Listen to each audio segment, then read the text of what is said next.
नमस्कार दोस्तों, क्राइम कहानी एपिसोड में आप सभी का स्वागत है। नमस्कार दोस्तों, क्राइम कहानी यूट्यूब चैनल में आप सभी का स्वागत है। दोस्तों, मैं पिछले कई दिनों से देख रहा हूँ कि हमारे चैनल पर हमारी इस कहानियों पर आप सबका ना कोई रिस्पॉन्स आ रहा है, ना ही कोई सपोर्ट आ रहा है। तो कृपया मेरी आप सबसे एक ही गुजारिश है कि आप सब कृपया करके हमें सपोर्ट करें, हमारे वीडियोस को लाइक करें, चैनल को सब्सक्राइब करें और शेयर करें। तो चलिए आज की क्राइम की इस सच्ची घटना को सुनाते हैं और शुरू करते हैं। आज की कहानी उत्तर प्रदेश के कुशीनगर जिले के गांव हेतिमपुर के टोला भैंसा में जितेंद्र सिंह का अपना निजी 2 मंजिला मकान था। मकान की दूसरी मंजिल को उन्होंने जठा थाने में तैनात सिपाही रोशन राय को किराए पर दिया था। रोशन राय अपनी 22 वर्षीय पत्नी सोनी अंसारी के साथ 3 महीने से रह रहा था। उस मकान के नीचे वाले फ्लोर पर और भी किराएदार रहते थे। खुद जितेंद्र सिंह अपने दूसरे मकान में परिवार के साथ रहते थे। सिर्फ किराया वसूलने के लिए ही वह यहाँ आते थे। 25 जनवरी 2023 की दोपहर से जितेंद्र सिंह की दूसरी मंजिल से तेज बदबू आ रही थी, जिसमें सिपाही रोशन राय अपनी पत्नी के साथ रहता था। पते की बात तो यह थी कि रोशन राय ने उस कमरे पर पिछले कई दिनों से ताला लगा हुआ था। लोगों ने उसे और उसकी पत्नी सोनी को अंतिम बार 18 फरवरी 2023 को देखा था। उसके बाद से किसी ने ना तो रोशन राय को ही देखा था और ना ही उसकी पत्नी को। वे दोनों कहाँ गए थे, यह बात किसी को पता नहीं थी और उन्हीं के कमरे से दोपहर से तेज बदबू आ रही थी। जैसे जैसे शाम ढलती गई, बदबू इतनी तेज बढ़ती गई, पड़ोसियों को अपने घर में रहना दुश्वार हो गया था। अंत में किराएदारों ने हार कर इसकी जानकारी मकान मालिक जितेंद्र सिंह को दी। सूचना पाकर वह मौके पर पहुंचा और उन्होंने इसकी सूचना जठा थाने के एचएसओ सुरेंद्र सिंह को दे दी। सभी लोगों को बंद कमरे में लाश होने की आशंका हो रही थी। सूचना पाकर वे दलबल के साथ मौके पर पहुंचे। उन्होंने फोर्स की मदद से कमरे का ताला तोड़वाया। दरवाजा खोलकर पुलिस कमरे में घुसी तो वहां बहुत ही अंधेरा था और मांस की सड़ान से सभी की नाक पर रुमाल रखने के लिए विवश कर दिया। मोबाइल की टॉर्च के द्वारा बिजली का बोर्ड देखकर कमरे की लाइट ऑन किया। एलईडी के प्रकाश से कमरा नहा उठा। सड़ान के मारे कमरे में खड़ा होना मुश्किल हुआ जा रहा था। इसके बाद पुलिस कमरे की तलाशी कर यह देखने में जुट गई कि यह दुर्गंध कहां से आ रही है। इंस्पेक्टर सुरेंद्र सिंह कमरे में अटैच जैसे ही दूसरे कमरे में घुसे, भीतर का दृश्य देखकर उनके पैर वहीं थम गए। कमरे में पड़ी बैग से ऊपर किसी महिला की लाश बुरी तरह सड़ चुकी थी। बदबू वहीं से आ रही थी। आशंका जताई जा रही थी, हो न हो यह लाश सिपाही रोशन राय की पत्नी सोनी अंसारी की ही होगी, क्योंकि पिछले कई दिनों से सोनी की अम्मी असमीरा खातून अपनी बेटी को लेकर परेशान थी और वह इस संबंध से थाने में तहरीर भी दे चुकी थी। पिछली 17 जनवरी को बेटी से मोबाइल पर बात हुई थी। उसके बाद फ़ोन मिलाने पर न बेटी का फ़ोन लग रहा था, न दामाद का ही फ़ोन लग रहा था। बेड के पास ही फर्श पर हड्डियां और अंग्रेजी शराब की एक बोतल रखी थी, जिसमें कुछ शराब भी थी। इससे पुलिस को लगा कि घटना से पहले यहाँ दारू की पार्टी भी हुई थी।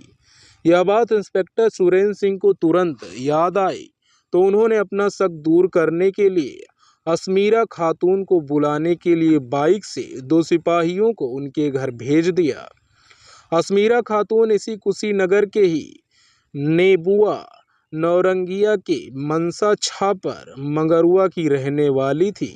जैसे ही पुलिस कर्मियों ने एक महिला की लाश पाई जाने की सूचना असमीरा खातून को दी और संग चलकर शिनाख्त करने की बात कही। वैसे ही उनका कलेजा धक से कर गया और बदहवास होकर इधर उधर टहलने लगी। तभी उनकी दूसरी बेटी हाजरा कमरे से बाहर निकली और माँ को ऐसी दशा में देख पुलिस कर्मियों से वजह पूछी तो उन्होंने फिर से वही बात दोहराई जो कुछ देर पहले उससे कह चुके थे। बहरहाल जैसे जैसे हाजरा ने माँ असमीरा खातून को संभाला और उसे अपने साथ लेकर घटना स्थल पहुंची, वहां मजमा लगा हुआ था। घटना की सूचना पाकर एसपी रितेश प्रताप सिंह भी पहुंच चुके थे। कमरे के बाहर भीड़ देखकर असमीरा खातून का कलेजा बैठा जा रहा था। जैसे ही कमरे में दाखिल हुई, लाश के कपड़े और उसकी कदकाठी देखकर उसे अपनी बेटी सोनी अंसारी के रूप में शिनाख्त कर लिया और छाती पीटकर चीखने चिल्लाने लगी। पुलिस की आशंका आखिरकार सच साबित हुई, क्योंकि पिछले कई दिनों से सोनी अंसारी लापता थी। उसका फोन लग रहा था और ना ही रितेश राय का ही फोन लग रहा था। इसीलिए असमीरा के साथ साथ घर वाले उसे लेकर चिंतित थे। आखिरकार जिस अनहोनी को लेकर उनके घर वाले परेशान थे, वही अनहोनी घट गई। थोड़ी देर में कुशीनगर में सिपाही के द्वारा की गई हत्या की खबर फैल गई। घटना की सूचना एसपी धवल जायसवाल को भी मिल चुकी थी। वह भी कुछ देर बाद मौके पर पहुंच चुके थे। एसएल टीम भी घटनास्थल पर पहुंचकर हत्या के साक्ष्य जुटाने में जुड़ी हुई थी। पते की बात तो यह थी कि जिस दिन से सोनी अंसारी लापता हुई थी, उसी दिन से सिपाही रोशन राय भी गायब था। उसका फोन बंद आ रहा था और वह ड्यूटी पर भी नहीं जा रहा था। पुलिस को यह समझते देर नहीं लगी कि पत्नी सोनी की हत्या में रोशन का हाथ हो सकता है, तभी तो वह फरार हो चुका है। एसपी धवल जायसवाल ने उसी क्षण उसे सस्पेंड कर दिया और उसकी खोजबीन में पुलिस लगा दी, ताकि वह जल्द से जल्द गिरफ्तार हो सके और पत्नी सोनी का हत्या का कारण सामने आ सके। खैर, पुलिस अपनी कार्रवाई में जुटी हुई थी। लाश को अपने कब्जे में लेकर इंस्पेक्टर सुरेंद्र सिंह ने उसे पोस्टमार्टम के लिए जिला अस्पताल भिजवा दिया और मृतका का बिशरा सुरक्षित करा दिया था। क्योंकि उसे मरे कई दिन बीत चुके थे, इसीलिए बिशरा सुरक्षित रखना पड़ा था, ताकि उस रिपोर्ट से हत्या की असल वजह का पता चल सके। इधर पुलिस ने मृतका की मां खातून की तहरीर पर फरार सिपाही व दामाद रोशन राय के खिलाफ धारा 302, 120B के तहत मुकदमा दर्ज करके रोशन राय की सरगर्मी से तलाश में जुट गए। पुलिस उसके हर संभावित ठिकानों पर दबिश दे रही थी, लेकिन उसका कहीं पता नहीं चला। पुलिस फिर भी हाथ पर हाथ धरे बैठी नहीं रही। उसकी सुराग के लिए अपने मुखबिर को भी लगा दिया था। 1 महीने बाद आखिरकार पुलिस की मेहनत रंग लाई और कसाया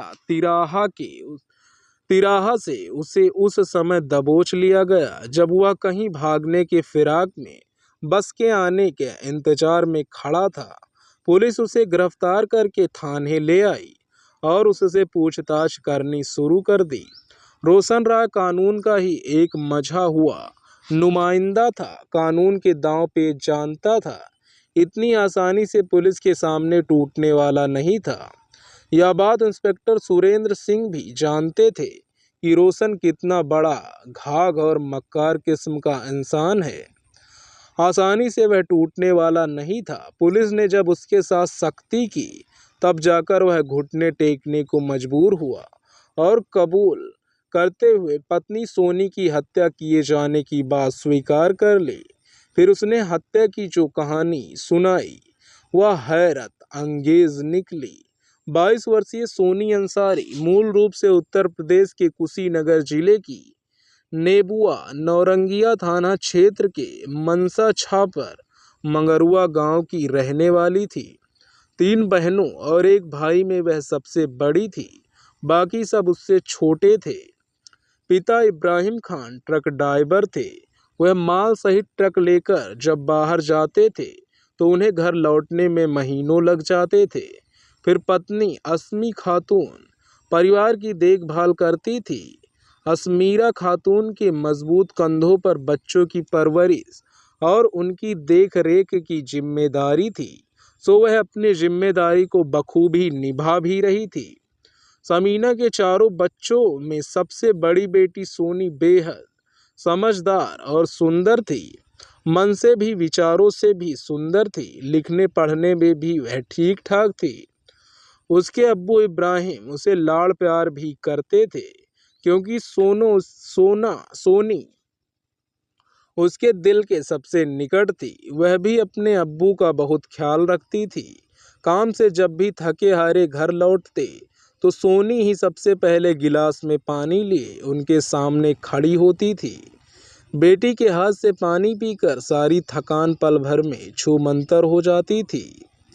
ऐसा नहीं था कि वह अपने अब्बू की आंखों का तारा थी, बल्कि अपनी अम्मी की ही वह लाडली थी। अब्बू के साथ साथ अम्मी का भी वह खास ख्याल रखती थी।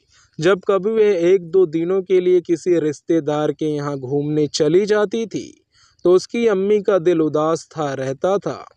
उसके घर वापस लौटते ही फिर से घर में वही रौनक लौट आती थी। सबके चेहरे खिल उठते थे। आधुनिक परवरिश में जी रही थी। उनके सपने रंगीन थे, क्योंकि वह खुद ही रंगीन मिजाज की युवती थी। कामकाज से जब उसे फुर्सत मिलती थी, पिता से फोन पे बात करती थी। अपने परिचितों और दोस्तों को कमेंट हाय हेलो लिखकर उनसे हालचाल पूछ लिया करती थी। फेसबुक पर बहुत से नए दोस्त फ्रेंड रिक्वेस्ट डाले रहते थे। उन नए दोस्तों में कुछ चेहरे उसके नाते रिश्तेदारों के होते थे, तो कुछ बिल्कुल ही नए और अनजान चेहरे होते थे। उन्हीं अनजान चेहरों में एक चेहरा कुशीनगर जिले के कस्या थाने के सिपाही रोशन राय का भी था। पता नहीं क्यों सोनी उस चेहरे को देखकर उस पर आकर्षित हो गई थी और उसने उसकी फ्रेंड रिक्वेस्ट एक्सेप्ट कर ली थी। सोनी की ओर से फ्रेंड रिक्वेस्ट स्वीकृत होते ही सिपाही रोशन ने हाय का मैसेज डाल दिया, तो उसने भी उसी अंदाज में जवाब दे दिया। उसकी ओर से जवाब मिलने के बाद दोनों के बीच मैसेज से बात होनी शुरू हो गई और दोनों के बीच दोस्ती पक्की हुई। ये सोशल मीडिया के प्यार की शुरुआत थी। दोस्ती पक्की हुई तो दोनों थोड़े और करीब आ गए। उन्होंने एक दूसरे को अपना अपना मोबाइल नंबर दे दिया और बातचीत शुरू हुई। एक दूसरे का परिचय जब हुआ तो दोनों को ही पता चला कि वे एक ही जिले में रहने वाले हैं। इससे उनके बीच की रही सारी दूरियां और भी कम हो गई और दोनों की दोस्ती प्यार में बदल गई। वे एक दूसरे से प्यार करने लगे थे। सोनी इस बात पर फूली नहीं समा रही थी कि जिससे वह प्यार करती है वह एक पुलिस वाला है, यानी अब दुनिया उसकी मुट्ठी में है। सोनी जवान थी, सुंदर थी, फैशन परस्त थी। उसके गोरे जिस्म पर कोई भी कपड़े उसकी सुंदरता में चार चांद लगा देते थे। प्रेमिका की सुंदरता पर रोशन मर मिटता था। उसे अपनी बाइक पर बैठाकर घंटों घंटों कुशीनगर के प्रसिद्ध बुद्ध मंदिर घुमाता था। उस पर खूब पैसे खर्च करता था। सोनी के कदमों में दुनिया की सारी खुशियां डालता था। सोनी भी बहुत खुश थी अपने जीवन साथी को लेकर। उसने जो सपने देखे थे वे सपने पूरे हो गए थे। फिर सोनी ने एक दिन मौका देखकर अपने मन की बात अम्मी को बता दी।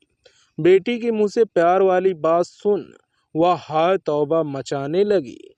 बेटी को उसने खूब खरी खोटी सुनाई, सामाजिक मर्यादा में रहने का सबक भी दिया। यह भी कहा कि उसका परिवार एक मध्यम वर्गीय है। इज्जत हमारा गहना है, अगर एक बार चली जाए तो समाज बिरादरी में किसी को मुंह नहीं दिखा सकते।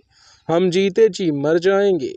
इस पर सोनी ने माँ को भरोसा दिलाया कि वह ऐसा कोई काम नहीं करेगी जिससे माँ बाप की इज्जत और सम्मान पर बट्टा लगे। उसे अपनी मान मर्यादा का सबसे ज्यादा ख्याल है, लेकिन उसने अपने जीवन साथी को चुन लिया है। निकाह करेगी तो रोशन से ही करेगी। रोशन के अलावा हर पुरुष उसके लिए बाप भाई के समान होगा। सोनी भले ही सिपाही रोशन के प्यार में अंधी हो गई थी, यूं कह लें कि वह उससे अंधा प्यार करती थी, तो इसमें कोई दो राय नहीं थी। मगर रोशन सोनी को लेकर बहुत संजीदा नहीं था। शातिर सिपाही रोशन के दिमाग में प्रेमिका सोनी को लेकर कुछ और ही चल रहा था। अच्छाई की चादर में लिपटा उसके मन में बड़ा घिनौना और गंदा विचार उमड़ घुमड़ रहा था। वह सोनी से नहीं बल्कि उसके खूबसूरत बदन से प्यार करता था। उसके जिस्म को पाने के लिए उसकी भी झूठी तारीफ कर रहा था, ताकि सोनी के जिस्म को नोच नोच कर खाए और मन भर जाने के बाद उसे दूध से मक्खी की तरह निकाल फेंके। रोशन अक्सर सुनसान जगह पर मिलने के लिए बुलाया करता था। वह आ भी जाती थी। बातों बातों में उसने उसके जिस्म को पाने की इच्छा भी जाहिर की थी, मगर सोनी ने यह कहते हुए साफ मना कर दिया कि शादी के बाद मैं अपना तन मन सब कुछ अपने शौहर को सौंप दूंगी। लेकिन शादी से पहले यह सब नहीं हो सकता। फिर उसने रोशन पर शादी करने के लिए दबाव बनाया।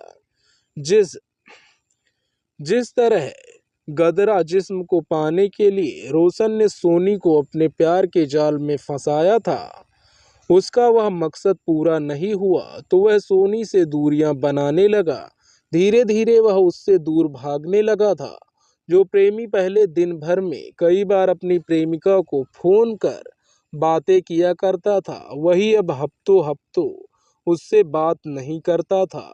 उसके सिर से सोनी के प्यार का भूत जैसे उतर चुका था। अचानक प्रेमी रोशन में आए बदलाव को देख सोनी परेशान रहने लगी थी। जब भी वह उसे फोन करती थी तो उसका फोन काट देता था। वह उससे मिलने कशाया जाती थी तो वह उससे मिलता भी नहीं था। सोनी समझ गई थी कि रोशन ने उसे धोखा दिया है, लेकिन वह इतनी आसानी से अपना प्यार खोने वाली नहीं थी और ना ही धोखा देकर अपना पीछा छुड़ाने वाले रोशन को ही छोड़ने वाली थी। फिर वक्त सोनी का दिल शीशे के समान चूर चूर हो गया था। प्यार में धोखा खाई वह घायल शेरनी की तरह हो गई थी। अब तो बेटी के साथ उसकी माँ भी हो गई थी। माँ बेटी दोनों मिलकर उसे सबक सिखाने की तैयारी में जुट गई थी। कोई बड़ा कदम उठाने से पहले सोनी और उसकी माँ असमीरा खातून ठंडे दिमाग से सोचकर एक बार फिर से सिपाही रोशन राय को सोचने का मौका देना चाहती थी, किंतु वह था कि ना तो सोनी की कॉल रिसीव कर रहा था और ना ही अपनी ओर से कॉल करके उससे दूरियां बनाने की वजह बता रहा था। इस पर दोनों माँ बेटे मिलकर उससे सबक सिखाने के लिए 23 नवंबर 2022 को एसपी धवल जायसवाल के दफ्तर पहुंच गई। उन्होंने उसके सामने अपना दुखड़ा रोते हुए सिपाही रोशन राय की पूरी कहानी खोलकर रख दी। एसपी धवल जायसवाल ने सोनी को भरोसा दिलाया कि उसके साथ न्याय किया जाएगा। यदि रोशन ने उसके साथ कुछ गलत किया है तो उसे अपनी करनी का फल भुगतना पड़ेगा। जैसे ही सोनी एसपी जायसवाल के समक्ष पेश हुई, वैसे ही इसकी जानकारी रोशन राय तक पहुंच गई थी। सोनी का दुस्साहस देखकर रोशन का गुस्से से नथुना फूलने पिचकने लगा था। उसे ऐसी उम्मीद नहीं थी कि वह मामूली लड़की एसपी दफ्तर पहुंचकर उसकी शिकायत कर देगी। यह बात उसे बहुत बुरी लगी। वह फड़फड़ा कर रह गया। इसी बीच बड़ी चालाकी से रोशन राय ने कसया थाने से अपना ट्रांसफर उठाकर दूसरे जगह पर जठा थाने करवा लिया था, ताकि उस तक न जल्दी कोई पहुंच सके और न ही सोनी। भले ही रोशन राय दूर भागता जा रहा था, लेकिन वह अपने कप्तान धवल जायसवाल से दूर नहीं भाग सकता था। उन्होंने वायरलेस सेट के जरिए संदेश भिजवाकर सिपाही रोशन राय को अपने दफ्तर में जल्द से जल्द हाजिर होने का आदेश दिया। अपने कप्तान के आदेश को वह ठुकरा नहीं सकता था। उसे उनके सामने हाजिर होना ही पड़ा। इस तरह सिपाही रोशन राय और सोनी का मामला विभाग में भी फैल गया। कड़ा रुख आखिरकार करते हुए कप्तान धवल जायसवाल ने सिपाही रोशन राय को फटकार लगाई। सोनी नाम की जिस युवती के साथ तुमने रिश्ते बनाए थे, शादी का झांसा देकर उसकी जिंदगी चौपट की है, उसके साथ न्याय करो। शादी करके उसे अपना लो, वरना जेल में सड़ जाओगे। उसने तुम्हारे खिलाफ दुष्कर्म का आरोप लगाते हुए प्रार्थना पत्र दिया है। उसके बाद एसपी धवल जायसवाल ने रोशन को बहुत समझाया। कप्तान के दबाव में आकर रोशन राय ने उस समय शादी करने की तो हामी भर दी थी। कप्तान के आदेश पर सोनी ने रोशन राय ने 28 नवंबर 2022 को जठा बाजार स्थित शिव मंदिर में सोनी अंसारी से शादी कर ली थी और हेतिमपुर के सटल टोला भैंसहा स्थित राजेंद्र सिंह के मकान के ऊपर का कमरा लेकर प्रेमिका से पत्नी बनी सोनी को लेकर रहने लगा। कभी जिस सोनी पर वह जान छिड़कता था, आज उसी से बेहद नफरत करने लगा था। उसको इस बात का बेहद मलाल था कि उसने उसकी शिकायत कप्तान से क्यों की। उसकी नज़रों में उसकी क्या इज्जत रह गई। इसकी सजा तो उसे भुगतनी ही पड़ेगी। इस बात को लेकर दोनों के बीच झगड़ा होने लगा था। यह झगड़ा बाद में मारपीट में बदल गया था। बात बात पर रोशन पत्नी सोनी को जलील करता, उसे पीटता था। अपने साथ हो रही यातनाएं और जुल्मों को सोनी अपनी माँ से कहती थी। माँ के पास इसका विकल्प भी नहीं था, क्योंकि उनका ही फैसला था कि शादी जब भी करेगी तो रोशन से ही करेगी। उसने माँ से यही कही थी। अब सोनी को अपने फैसले पर बहुत पछतावा हो रहा था कि काश उसने माँ बाप की बात मान ली होती तो शायद उसकी हालत ऐसी नहीं होती। लेकिन अब पछताए से क्या होना था। बहरहाल पति पत्नी के बीच रोज रोज के झगड़े हाथापाई से दोनों का जीवन असहज बन गया था। रोशन ने सोनी को अपने जीवन से हमेशा हमेशा के लिए निकाल कर फेंकने की योजना बना ली थी। वह योजना उसकी हत्या की थी। 17 फरवरी 2023 को रात में सोने की बात माँ अस्मीरा से हुई थी। इस बात को लेकर रोशन राय ने सोनी से खूब झगड़ा किया, उसे जमकर लताड़ा, लात घूंसों से मारा। उसने सोनी से पहले ही यह कह दिया था कि उसे अपने माँ बाप से कोई रिश्ता नहीं रखना है। अगर उनसे रिश्ता रखा तो उससे बुरा कोई नहीं होगा। पति की पिटाई से सोनी रात भर बिस्तर पर दुबक कर सिसक रही और अपनी किस्मत पर आंसू बहाती रही। बहरहाल जैसे जैसे रात बीती, सोनी का रो रो कर बुरा हाल हो गया था। उसकी आंखें सूज गई थी, लेकिन रोशन के दिल में सुलग रही नफरत की आग अभी ठंडी नहीं हुई थी। 18 जनवरी 2023 की रात उसके और सोनी के बीच फिर लड़ाई झगड़ा हुआ। गुस्से में आकर उसने पत्नी सोनी का गला घोंट दिया और मौत के घाट उतार दिया और कमरे की बत्ती ऑफ कर उसी रात कमरे पर बाहर से ताला लगाकर चला गया। पत्नी की हत्या कर सिपाही फरार हो गया। आगे क्या हुआ? तो दोस्तों, इस कहानी का उद्देश्य किसी को परेशान करना, किसी का दिल दुखाना नहीं है, बल्कि आपको जागरूक करना, आपको सचेत करना है। अगर आपने अभी तक इस चैनल को सब्सक्राइब नहीं किया है तो सब्सक्राइब कर लें और इसको लाइक करके शेयर कर लें, क्योंकि हम इस चैनल पर ऐसी ही क्राइम की सच्ची घटनाएं, सच्ची वारदात लाते रहते हैं। तो दोस्तों, आप सभी अपना ख्याल रखें और हमें इजाज़त दें। धन्यवाद।